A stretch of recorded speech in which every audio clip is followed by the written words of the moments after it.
Hello po, this is Nehemia Sayuha, inyong ka-learner. Welcome po kayo sa aking channel. Welcome rin po kayo sa aking Preach from Home program. Narito na po tayo sa chapter 14 ng unang sulat ni Apostol Pablo sa mga taga-Korinto. At ang video ito ay bibigyan po natin ng title na Gift of Tongues versus Gift of Prophecy. At ang video po ay susunod na after a short intro.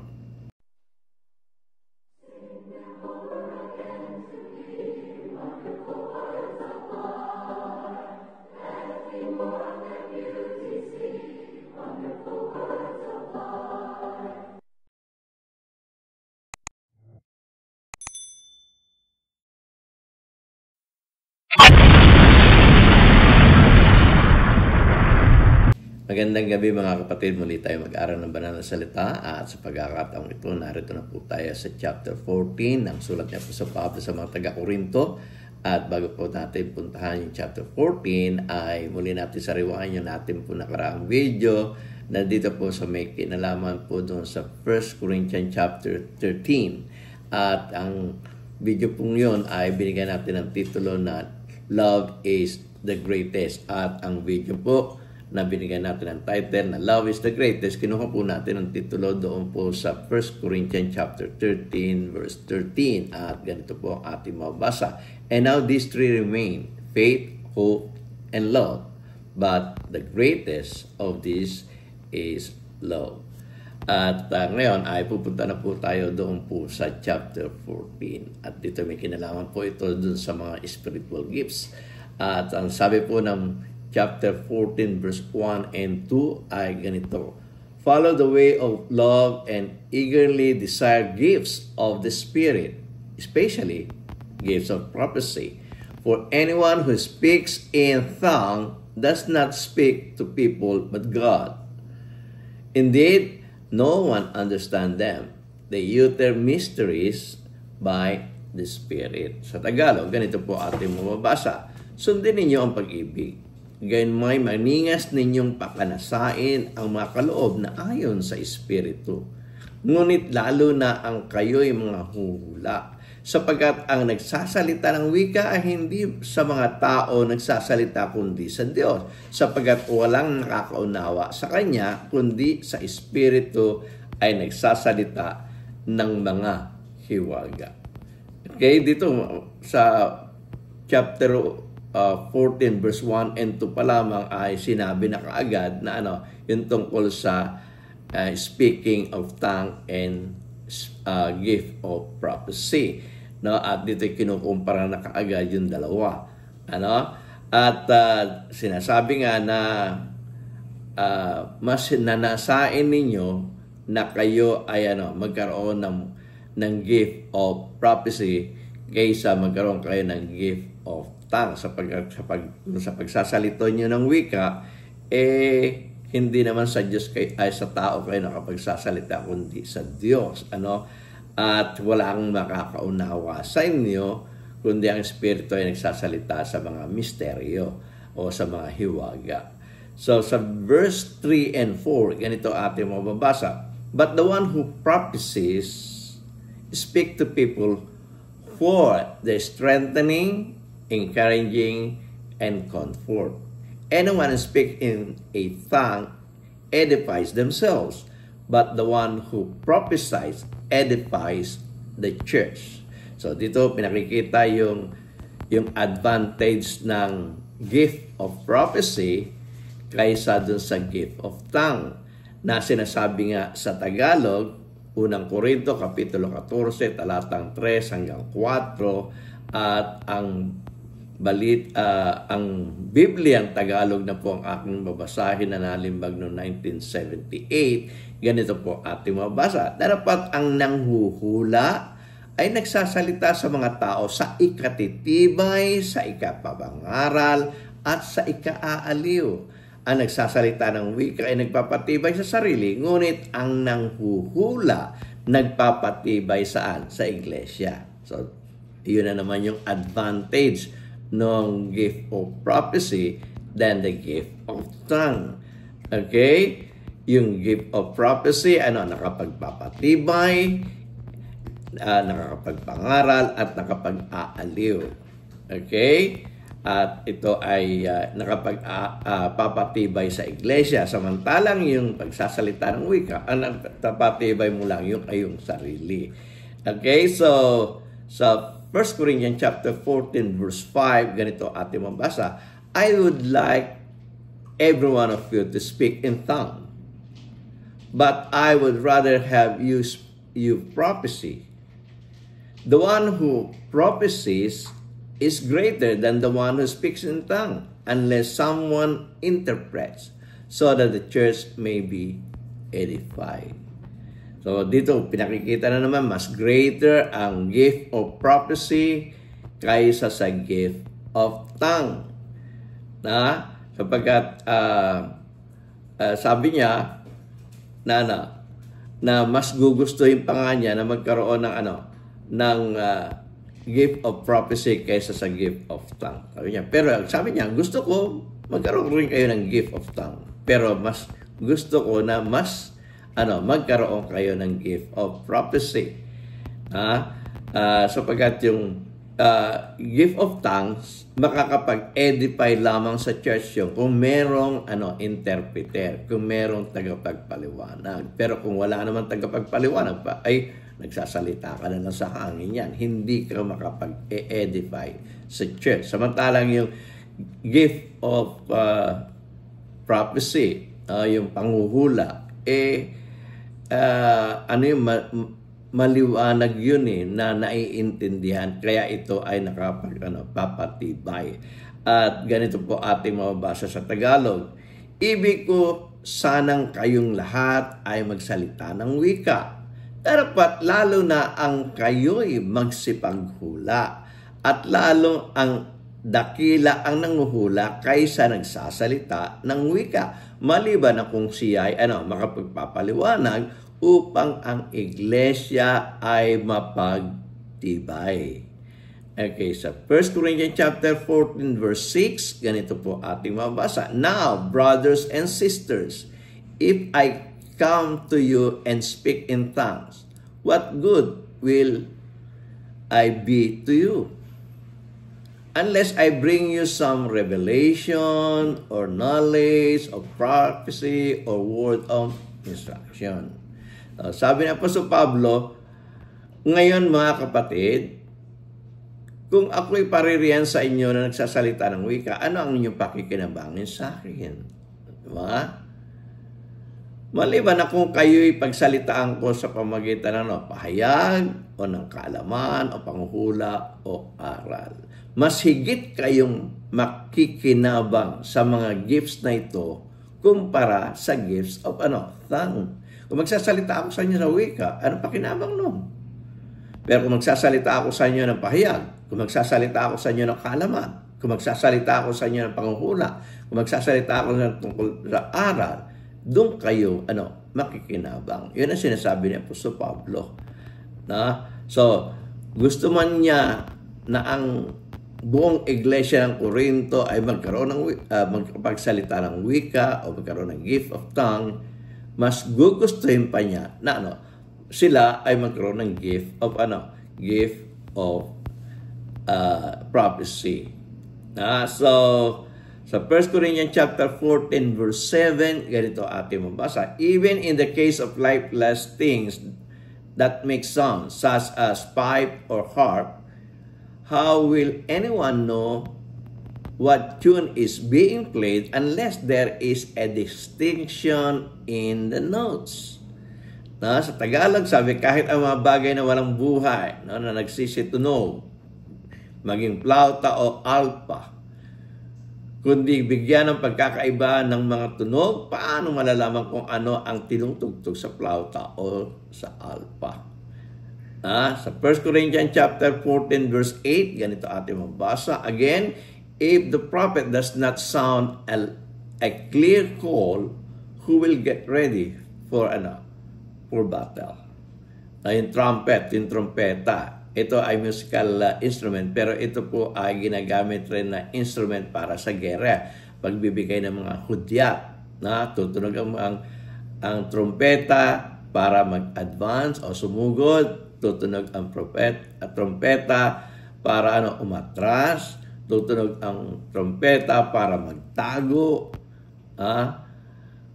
Ganun po yung paggamit ng trompeta, no? At sa Tagalog po natin babasahin, sabi ng banal na kasulatan ay ganito: sapagat kung ang pakakak ay tumutunog na walang katiyakan, sino ang hahanda sa paglipagbaka? Diba? Paano maihahanda yung iyong sundalo kung hindi mo alam patugtugin yung pakakak para mabigyan sila ng lingwahe, no? Na sila ay dapat umatake, dapat umatras, dapat magtago. No? So, yun po ang ibig sabihin ni Apostol Pablo. Walang gamit ang tunog kung wala itong kahulugan. Okay, so 1 Corinthians chapter 14 verse 9. Ganito po ating mabasa. So, it is with you, unless you speak intelligible words with your tongue, how will anyone know what you are saying? You will just be speaking into the air. Yan ang nga po yung sinasabi ko kanina, no? Para kayo nagsasalita na lang sa hangin. Ang sinutukoy niya rito yung pagsasalita ng wika, no? Mas maganda pa ang magsalita ng propesiya sapagat ito ay maintindihan. Okay, sa 1 Corinthians chapter 14 verse 9, ganito ating mabasa. Gayon din naman kayo, no? Sa Tagalog po, unang Korinto kapitulo 14 versikulo 9. At ganito po ang sinasabi, no? Ang sabi po ay, gayon din naman kayo, kung hindi ipinangungusap ninyo ang dila ng mga salitang madadaling maunawaan, paano matatalos ang inyong sinasalita sapagkat sa hangin kayo nagsasalita? Okay? So, sayang naman, nagsasalita lang kayo sa hangin kasi nagsasalita kayo ng wika na hindi naman naiintindihan ng mga nakikinig. Okay, sa 1 Corinthians chapter 14 verse 10. Ganito po ating mabasa, verse 10 to 11. Undoubtedly, there are all sorts of languages in the world, yet none of them is without meaning. If then I do not grasp the meaning of what someone is saying, I am a foreigner to the speaker, and the speaker is a foreigner to me. Sabi ni Apostol Pablo, lahat naman ng salita may kahulugan. No? Lahat ng mga languages, no, ng iba't ibang bansa ay may kahulugan. Kung hindi mo makuha yung kahulugan, para tayong mga banyaga sa isa't isa. Ganito po na mababasa natin yan sa Tagalog. Halimbawa, mayroong ang iba't ibang mga wika o tinig sa sanlibutan at walang di makahulugan. No? Medyo nilagay niya sa negative, pero ang ibig niya lang sabihin dito, bawat salita, no, o bawat languages na maririnig na sa buong mundo ay merong lahat diyan kahulugan.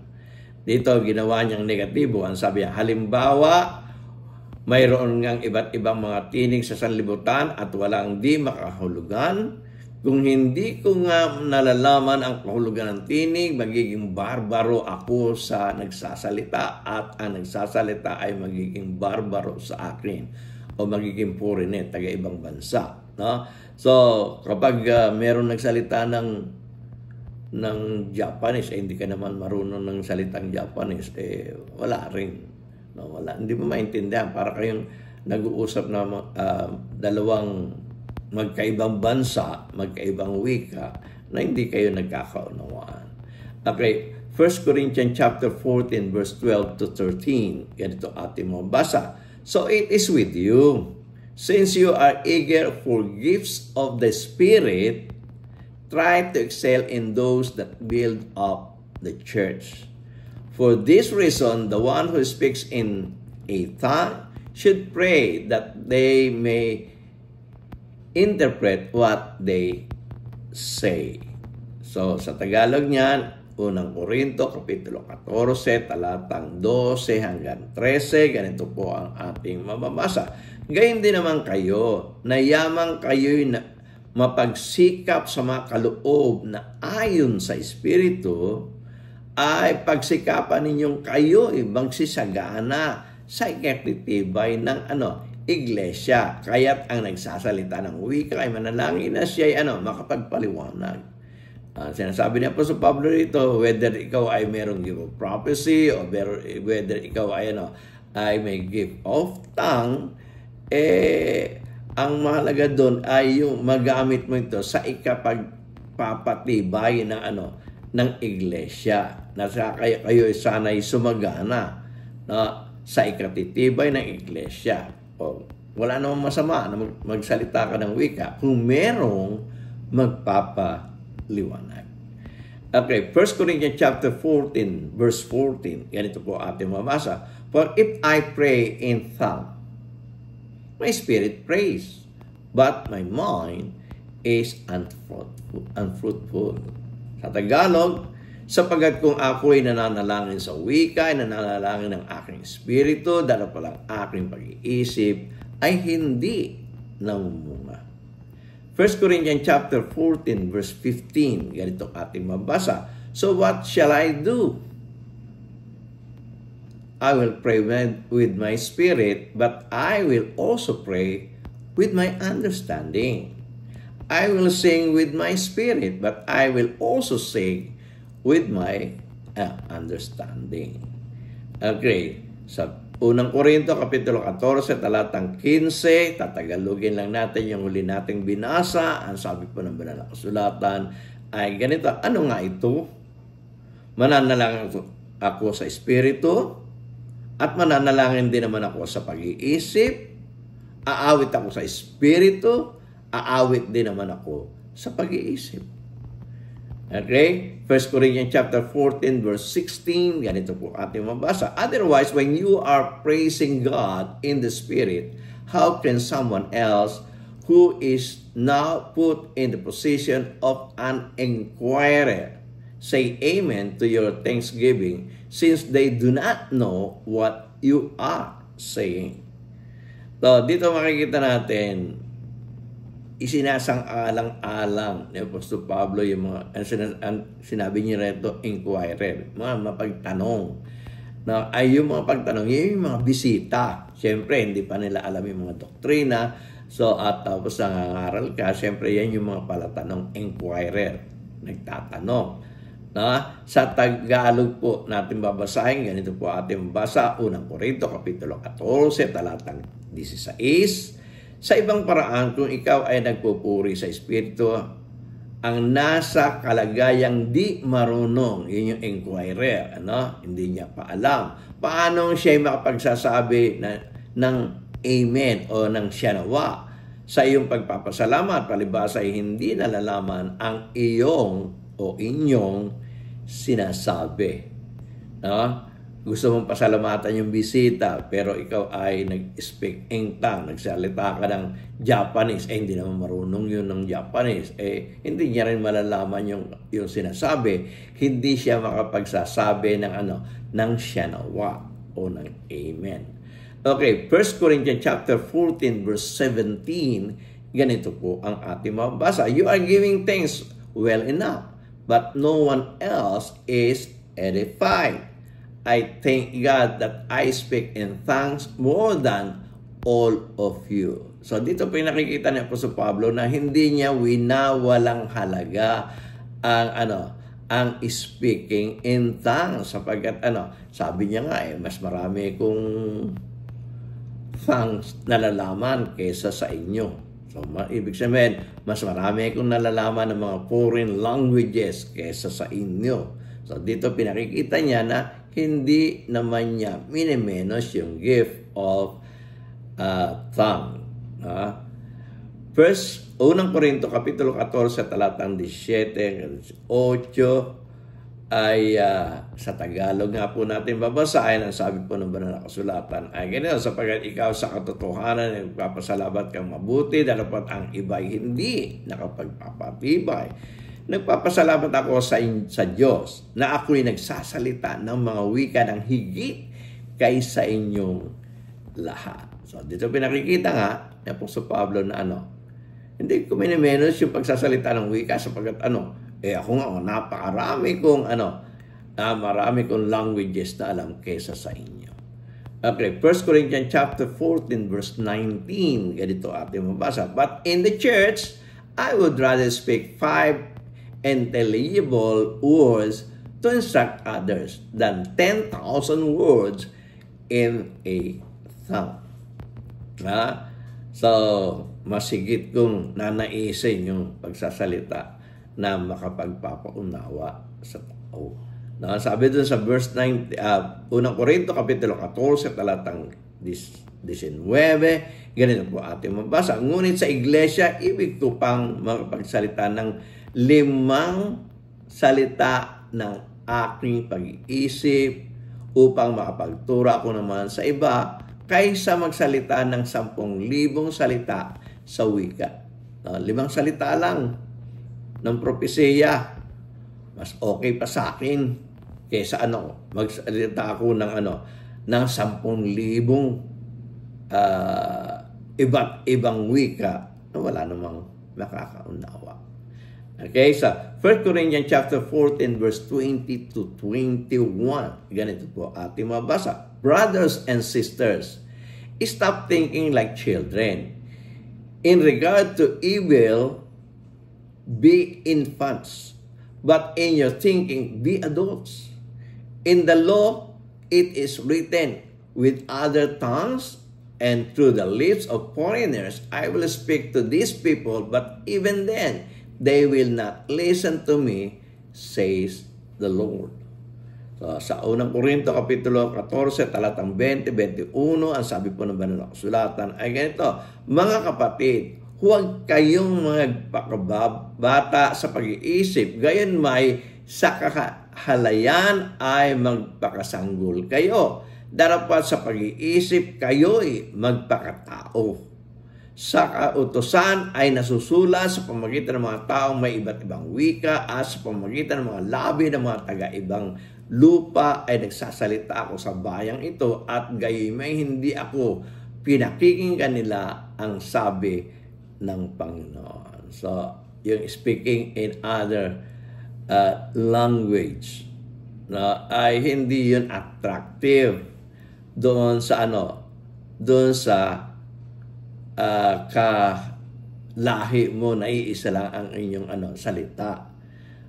Pero kung nagsasalita ka ng mismong salita ninyo, mas ito ay mauunawaan at pakikinggan.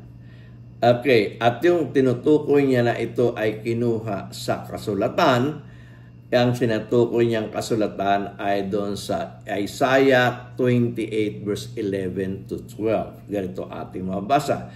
Very well then, with the foreign lips and strange tongues of God, strange tongues of God.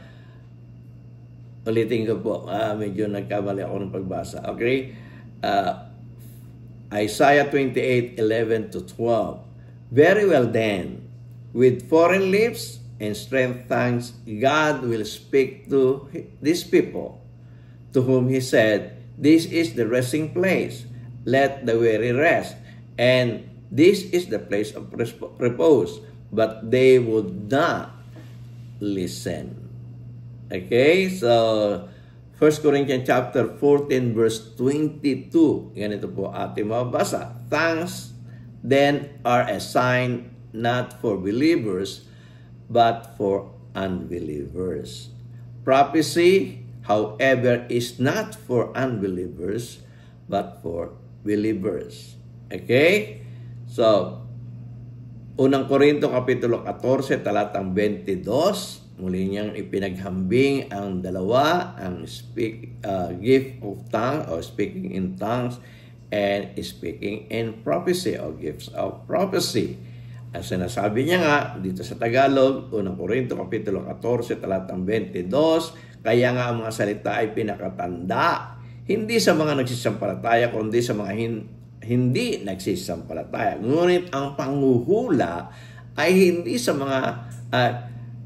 hindi sa nagsisampalataya, kundi sa mga nagsisampalataya. Kaya may kahalagaan rin yung speaking of tongues, sapagkat ito ay ibinigay ng Diyos para kung magkaroon kayo ng mga bisita na iba ang lingwahe, ay makapagsasalita ka ng lingwahe nila at ito ay mauunawa. Okay. 1 Corinthians chapter 14 verse 23. Ganito po ang ating mababasa. So if the whole church comes together and everyone speaks in tongues, and inquirers or unbelievers come in, will they not say that you are out of your mind? Nagsasalita ka ng wika, tapos may dumating ng mga hindi mananampalataya, mga invited, hindi naman nila maunawaan. Ano sasabihin? Mga ulol yung mga taong ito. At tingnan po natin sa Tagalog, sabi pa naman ng kasulatan ay ito.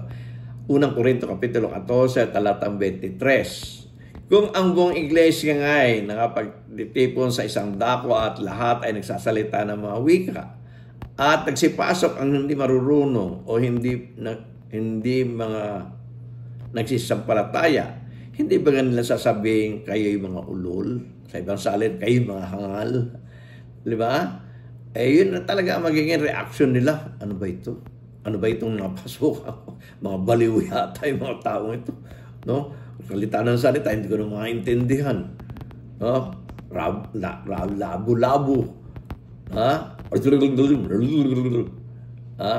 Yung mga nagsasalita ngayon ng wika raw, meron raw silang gift of tongues, pero puro bubbling naman. Lalo lang yung hindi maintindihan ng bisita, lalo lang yun tayo nasabihin ng ulol. Ito hindi naman po ito yung mga bubbling lang, talagang tunay na mga lingwahe, kaya lang foreign languages.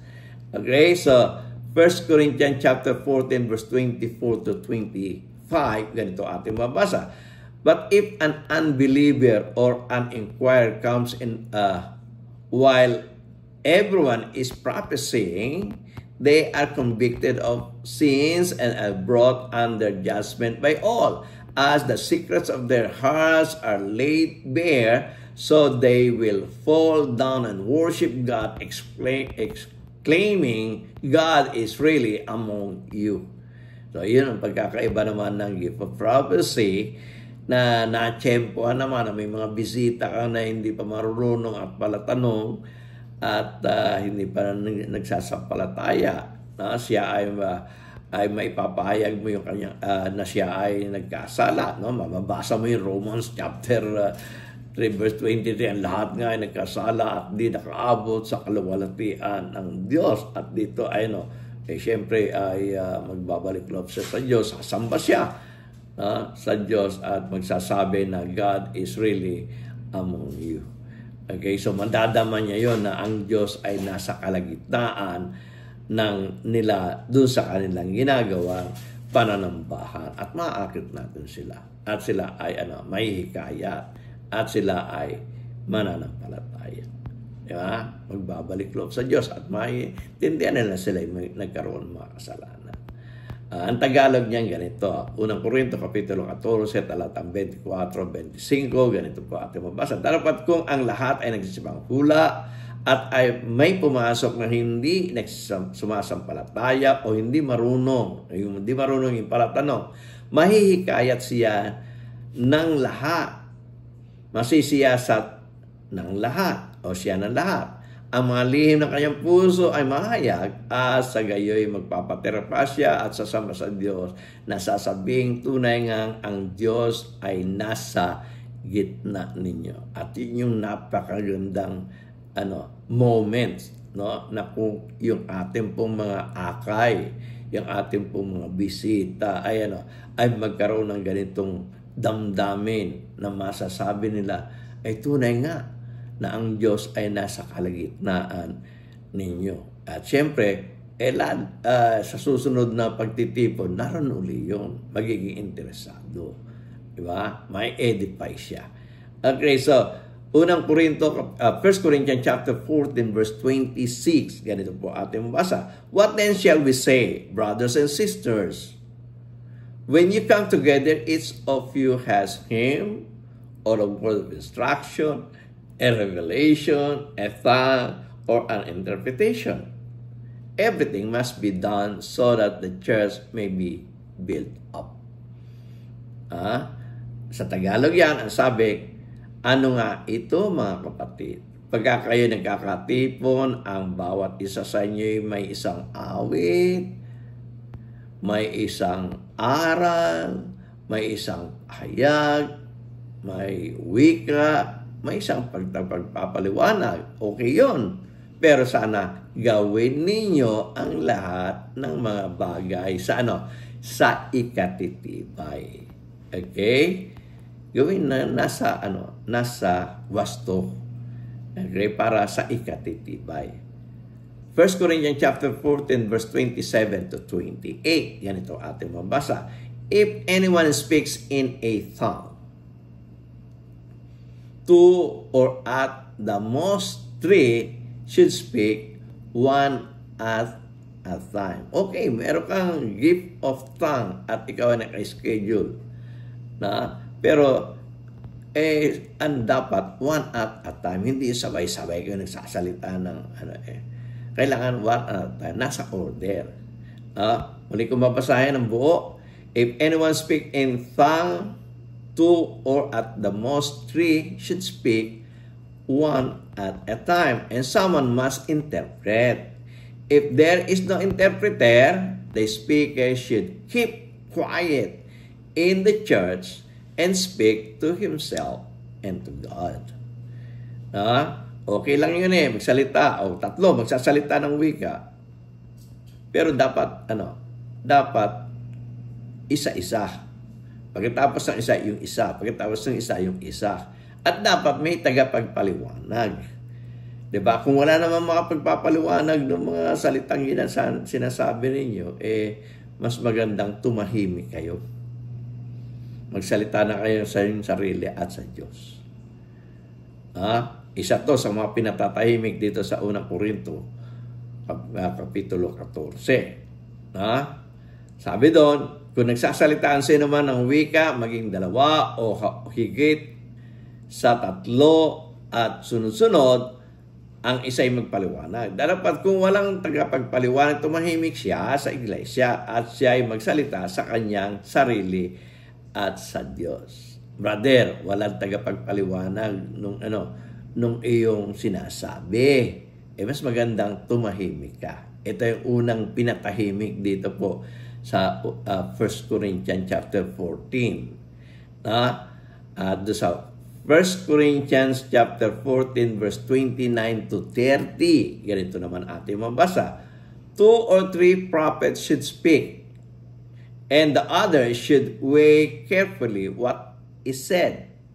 And if a revelation comes to someone who is sitting down, the first speaker should stop. Huminto na. Makikita natin dito, kung nagsasalita ka naman ng wika, madami naman kayo, nagsasalita kayo ng propesya, yung nauupo meron ring gift of propesya at siya ay kailangan magsalita rin naman, ikaw naman ay huminto na, tumahimik ka na. Ito yung pangalawang pinatatahimik dito po sa 1 Corinthians chapter 14. Ang sabi, unang Korinto kapitulo 14 talatang 29 at 30, ito naman yung Tagalog version. Ang sabi, at ang dalawa o tatlo sa mga propeta ay magsipagsalita, at ang mga iba ay magsisiyasat. Dapat kung may ipinahayag ng anuman sa isang nauupo, ay tumahimik ang nauna. Okay? Ito yung pangalawang pinatatahimik dito. Meron siyang gift of prophecy, pero sobra na siya sa oras. Meron pang magsasalita.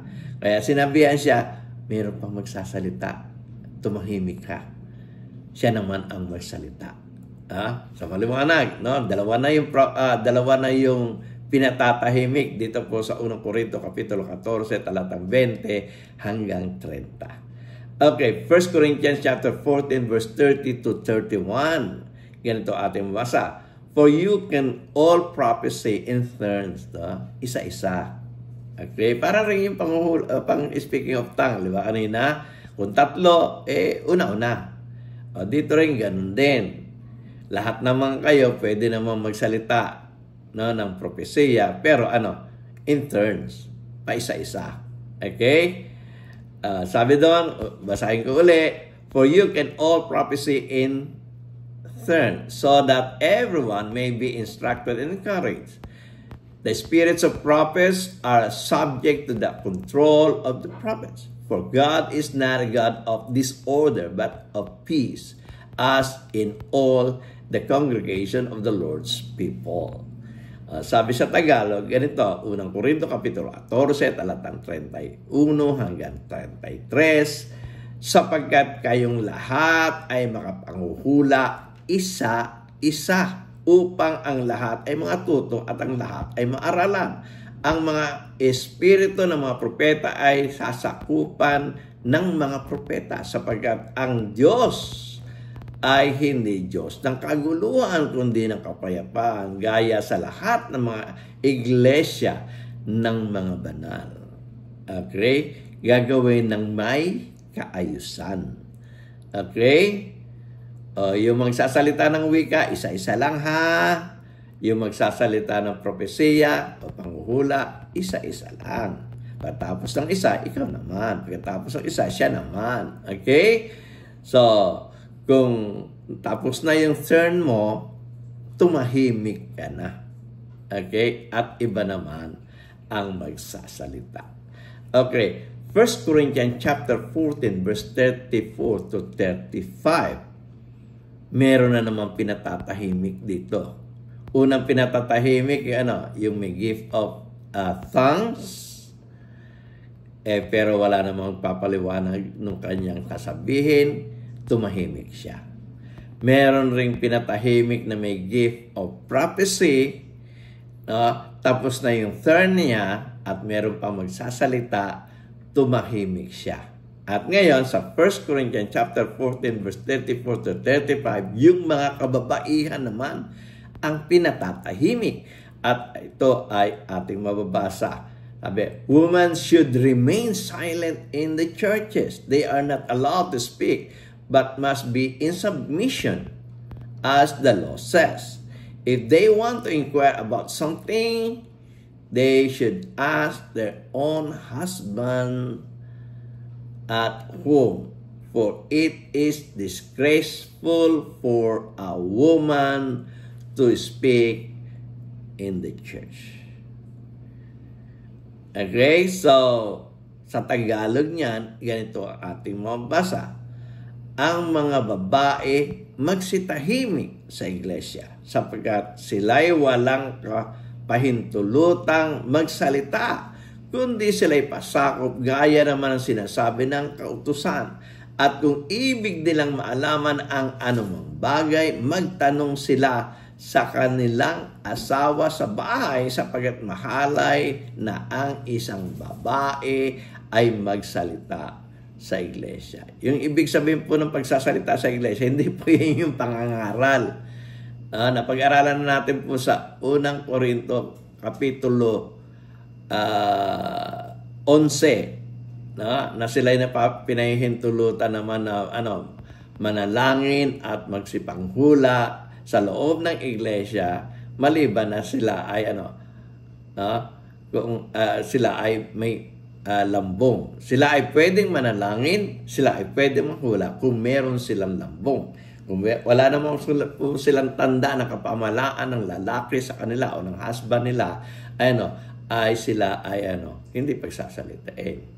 Nakuha natin yan. At dito, hindi na naman sila pinagsasalita. Hindi po ito tungkol sa pananalangin o panghuhula o pangangaral, kundi kaya sila pinapatahimik, ay sumasabay sila doon sa mga di ba nabanggit po natin na nung una pa ay may mga inquirer ng bisita, yung mga inquirer, yung mga nagtatanong, yung mga bisita po yun na hindi pa nagsisampalataya, sumasabay naman po itong mga kababaihan na sumasabay sila ng pagtatanong.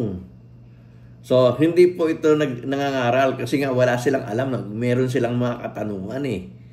Siyempre, kung nangangaral sila ang tatanungin. Nagkaintindihan po tayo dito. No? Sabi, ang mga babae magsitahimik sa mga iglesia sapagkat sila'y walang kapahintulutang magsalita kundi sila'y pasakop gaya naman ang sinasabi ng kautusan. At yung sinasabi ng kautusan doon po yun sa Genesis, no? Na sinasabi nga na ang lalaki ang merong kapamahalaan sa kanya.